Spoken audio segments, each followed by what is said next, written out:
તો દિલ્હીની અંદર જે ભાજપની રાષ્ટ્રીય પરિષદ યોજાઈ રહી છે તેમાં અમિત શાહ સંબોધન કરી રહ્યા છે। આવો જોઈએ। जो लिखित सुझाव है श्री मुरलीधर राव जी को भेज दीजिए। प्रस्ताव को संशोधित करने में निश्चित रूप से उनका अच्छा उपयोग होगा। तो अब मैं राजनीतिक प्रस्ताव जो है उसको सदन के सामने अनुमति के लिए रखता हूं। ये राजनीतिक प्रस्ताव को सदन अपना अनुमति दे। बहुत बहुत धन्यवाद।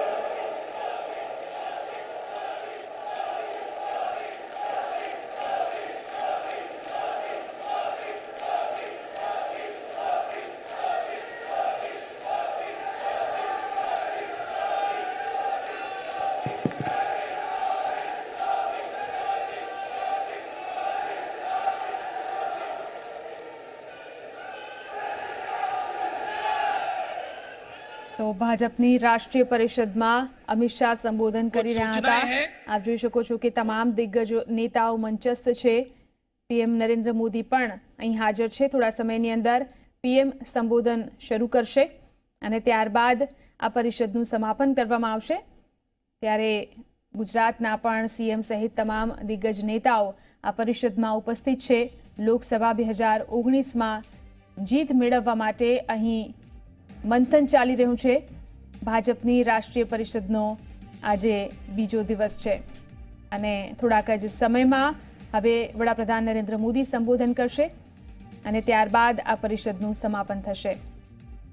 તો અહીં હાજર રહેલા તમામ નેતાઓએ જીતનો વિશ્વાસ વ્યક્ત કર્યો છે।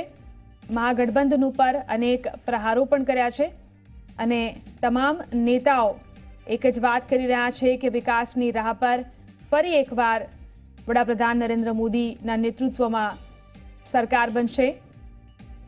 ત્યારે 2019ની ચૂંટણી માટેનું મહામંથન આ પરિષદમાં કરવામાં આવ્યું છે।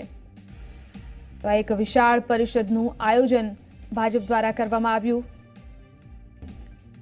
તો દિલ્હીમાં યોજાયેલી ભાજપની આ રાષ્ટ્રીય પરિષદમાં મુખ્યમંત્રી વિજય રૂપાણી પણ ભાગ લેવા માટે પહોંચ્યા છે। ત્યારે મુખ્યમંત્રી વિજય રૂપાણીએ ઝી 24 કલાક સાથે ખાસ વાતચીત કરી, જેમાં તેમણે લોકસભાની ચૂંટણીમાં ભાજપની ભવ્ય જીત થશે તેવો દાવો કર્યો।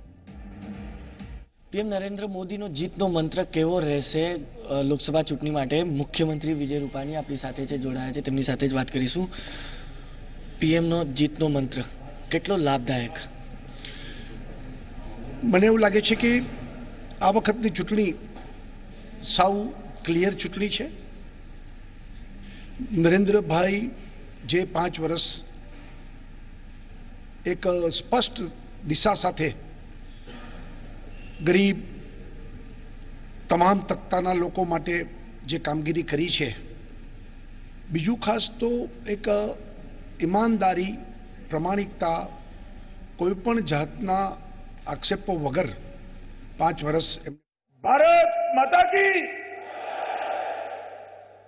मंच पर उपस्थित मोदी जी के नेतृत्व में बैठा हुआ भारतीय जनता पार्टी का राष्ट्रीय नेतृत्व और कार्यकर्ता भाइयों और बहनों, 2 दिन से हम लोग यहां पर 2014 से 2019 की यात्रा और 2019 से 24 तक की यात्रा का विचार आज ये पंडाल में बैठकर कर रहे हैं। 2014 से आज तक जिस प्रकार से हमारी सरकार चली, एक के बाद एक सरकारें बनती गई, 16 सरकारें आज भारतीय जनता पार्टी की है। उसने देश की राजनीति में एक मूलभूत परिवर्तन लाने का काम किया। कांग्रेस की विचारधारा से बने निकले, इनसे अलग हुए दलों ने जब तक देश पर शासन किया, देश की राजनीति को, देश के लोकतंत्र को 3 चीजों ने नासूर की तरह इसका खून चूसने का काम किया। परिवारवाद, जातिवाद और तुष्टीकरण। परिवारवाद के कारण लोकतंत्र का मूल पर घाव हुआ। लोकतंत्र को निर्बल करने का काम परिवारवाद ने करा। जिनके अंदर पोटेंशियल है, संभावनाएं है, क्षमता है, उनको प्लेटफॉर्म नहीं मिला। कुछ 25-30 परिवारों ने पूरे देश पर शासन करने का काम किया। जातिवाद के कारण विकास रुका, विकास थमा, विकास सीमित हुआ। जो सत्ता पे आया उसने अपनी जाति का विकास करने का प्रयास किया। समग्रता से सबके साथ, सबका विकास के सूत्र के साथ विकास नहीं पहुंचा। और तुष्टीकरण के कारण भी विकास भी रुका और समाज में एक जबरदस्त कुंठा का निर्माण हुआ। ये तीनों नासूर भारतीय राजनीति में कांग्रेस का योगदान है और ये तीनों नासूर कांग्रेस के निकले हुए सभी दलों के अंदर भी पहुंचे। ज्यादातर दल इसी दिशा में चले। 2014 में देश की जनता ने एक परिवर्तन करा, नरेंद्र मोदी जी को पूर्ण बहुमत दिया और पूर्ण बहुमत देने के बाद जिस प्रकार से मोदी जी ने सरकार चलाई, हर साल चुनाव आए, हर साल चुनाव आए। हर साल के चुनाव में भारतीय जनता पार्टी बढ़ती गई, बढ़ती गई, बढ़ती गई। अभी 3 चुनाव में परिणाम अच्छे नहीं आए, मगर मैं भारतीय जनता पार्टी के कार्यकर्ताओं को कहना चाहता हूं, वहां हमारे विरोधी जरूर जीते हैं, हम परास्त नहीं हुए हैं, हम पराजित नहीं हुए। मीडिया के लोग इस विषय पर टिप्पणी करेंगे, मैं समझाना चाहता हूं कि पराजय किसको कहते हैं। उत्तर प्रदेश के अंदर कांग्रेस साफ हो गई है, दूरबीन लेकर ढूंढनी पड़ती है, ऐसी हो गई है, इसको पराजय कहते हैं। बिहार के अंदर, बंगाल के अंदर कांग्रेस को ढूंढनी पड़ती है, ऐसी स्थिति हो गई है, इसको पराजय कहते हैं। राजनीति के अंदर, चुनाव के अंदर हार जीत होती है, मगर भारतीय जनता पार्टी ने ये तीनों राज्यों में अपनी जमीन नहीं खोई है। हमारे कार्यकर्ताओं को हौसला रखने की जरूरत है, हौसला गंवाने की जरूरत नहीं है। एक मौका है 2019 में ये तीनों राज्य एक मजबूत सरकार डालने की नींव बन जाए। इस प्रकार से भारतीय जनता पार्टी के कार्यकर्ताओं को आगे बढ़ना चाहिए। और मित्रों, ये जो पूरा विजय यात्रा चला और देश में परिवर्तन हुआ, ये परिवर्तन का परिणाम आया कि हमारे लोकतंत्र को मोदी जी ने जातिवाद, परिवारवाद और तुष्टीकरण से मुक्त करने की दिशा में आगे बढ़े और भारतीय जनता पार्टी के सिद्धांतों के अनुरूप गरीब कल्याण का एक मंत्र लेकर आगे बढ़े। दीनदयाल जी के शताब्दी वर्ष में गरीब कल्याण वर्ष के रूप में हमने मनाने का फैसला किया। अंत्योदय के दीनदयाल जी के सिद्धांत को गरीब कल्याण के नूतन मंत्र के साथ जोड़कर गांव तक पहुंचाने का प्रयास किया और उसी वर्ष में ढेर सारी योजनाएं आई और एक के बाद एक गरीब जिससे परेशान था, हर परेशानी का हल हमने ढूंढा और 2019 के चुनाव में हम जा रहे हैं। मित्रों, भारतीय जनता पार्टी के कार्यकर्ताओं के लिए चुनाव सिर्फ सरकार बनाने का काम नहीं हो। चुनाव लोकतंत्र का महोत्सव है, लोक संपर्क का एक मौका है। हमारी विचारधारा को, हमारे सरकार के अच्छे कामों को हर घर तक, हर मतदाता तक पहुंचाने का एक बहुत उत्तम मौका है। मुझे लगता है चुनाव तो जीतना ही है, मगर एक भी मतदाता हिंदुस्तान का छूट न जाए जिसको मोदी जी की तस्वीर वाली पर्ची, कमल के निशान वाली पर्ची लेकर हम संपर्क न करें। इतना सघन लोक संपर्क अभियान भारतीय जनता पार्टी के कार्यकर्ताओं ने करना है। 13 कार्यक्रम बनाए गए हैं। मैं सबके लिए बात करना नहीं चाहता हूं, मगर कुछ कार्यक्रमों पर थ्रस्ट देना है।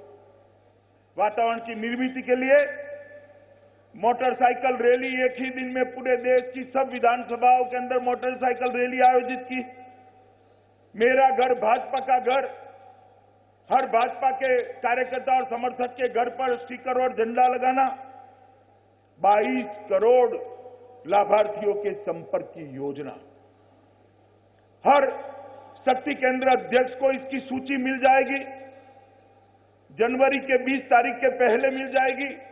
और एक कार्यकर्ता को 10 से ज्यादा लाभार्थी नहीं, इस प्रकार से लाभार्थियों को संपर्क करने की योजना बनानी। मित्रों, 22 करोड़ गरीब परिवारों के आशीर्वाद लेकर अगर हम चुनाव में जाते हैं तो हमें कोई परास्त नहीं कर सकता, कोई गठबंधन परास्त नहीं कर सकता।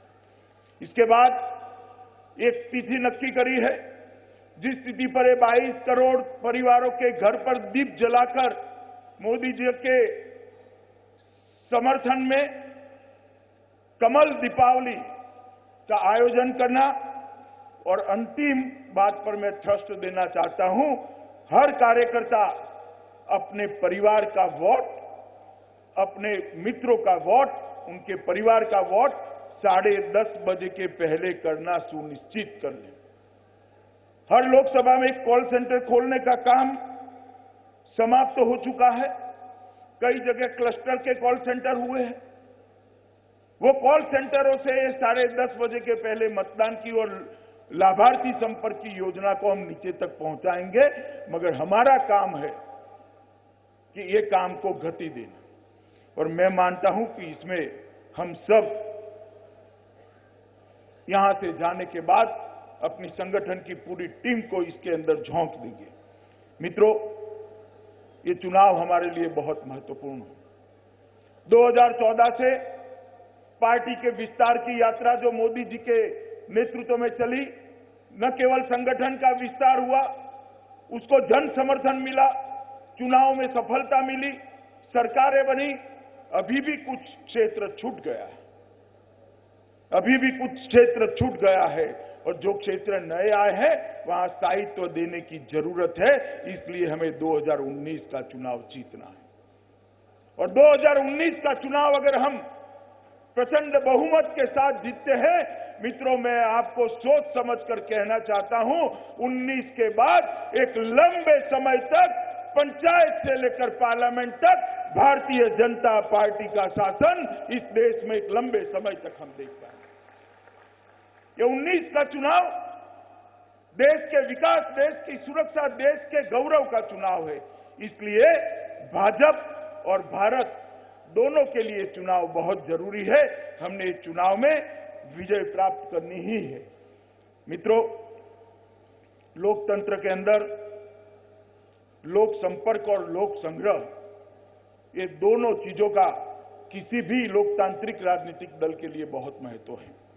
ये सारे कार्यक्रम हमने ये दोनों मंत्र को समाहित कर बनाए हैं। और 1950 से जो एक राजनीतिक विचारधारा लेकर हम निकले हैं, सांस्कृतिक राष्ट्रवाद की, अंत्योदय की, हमारी भारतीय जनता पार्टी की विचारधारा को लेकर निकले हैं, उसके एक लंबे समय तक विस्तृत करने के लिए और लंबे समय तक लोगों के बीच में इसको यश दिलाने के लिए चुनाव है। और जो हमारा लक्ष्य है, दुनिया में सबसे ज्यादा गौरवशाली और समृद्ध देश बनाने का, वो लक्ष्य की पूर्ति के लिए भी मोदी जी के नेतृत्व में 19 का चुनाव जीतना बहुत जरूरी है। और गठबंधन, सत्ता का और स्वार्थ का जो गठबंधन हुआ है, मैं तो उसको मानता हूं कि कई बार ईश्वर कई चीजें अच्छे के लिए ही करता है। एक बार तो ये मुकाबला होना ही था, तो मोदी जी के नेतृत्व में, लोकप्रिय नेतृत्व में क्यों न कर दे। जितने को इकट्ठा होना है इतने इकट्ठा हो जाए। भारतीय जनता पार्टी का कार्यकर्ता 50% की लड़ाई लड़ने के लिए तैयार रहे। मोदी जी के नेतृत्व में 50% की लड़ाई लड़कर एक विजय प्राप्त करने के लिए हम तैयार हैं। हमारे साथ एनडीए के 35 साथियों का एक बहुत बड़ा कुनबा, उनका भी समर्थन मोदी जी के साथ चट्टान की तरह देश भर में छोटी छोटी पार्टियों ने भारतीय जनता पार्टी का साथ देने का निर्णय किया है। दूर सुदूर नॉर्थ ईस्ट के अंदर कोई जनजाति की छोटी सी पार्टी आज हमारे साथ मोदी जी को देखकर आशा के साथ जुड़ी है। हमने इस सबको एकत्रित किया है और ये सब मोदी जी के नेतृत्व में देश के विकास के अंदर, यज्ञ में अंदर अपनी संविदा देने के लिए तैयार बैठे हैं।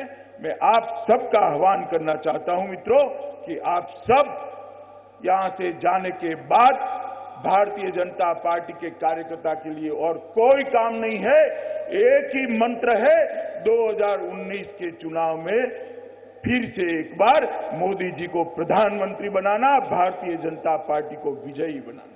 ये मंत्र लेकर हम सब जाए और देश भर में जो योजना बनी है इसको नीचे तक पहुंचाए। इतनी ही बात कार्यकर्ताओं को मैं कहना चाहता हूं। आज पार्टी की ओर से श्रद्धेय अटल जी की स्मृति स्थान पर जाने के लिए भी व्यवस्था करी है और पार्टी के मुख्यालय के देखने के लिए भी व्यवस्था करी है। मैं आप सभी का भारतीय जनता पार्टी के अध्यक्ष नाते पार्टी मुख्यालय में हृदय से स्वागत करता हूं।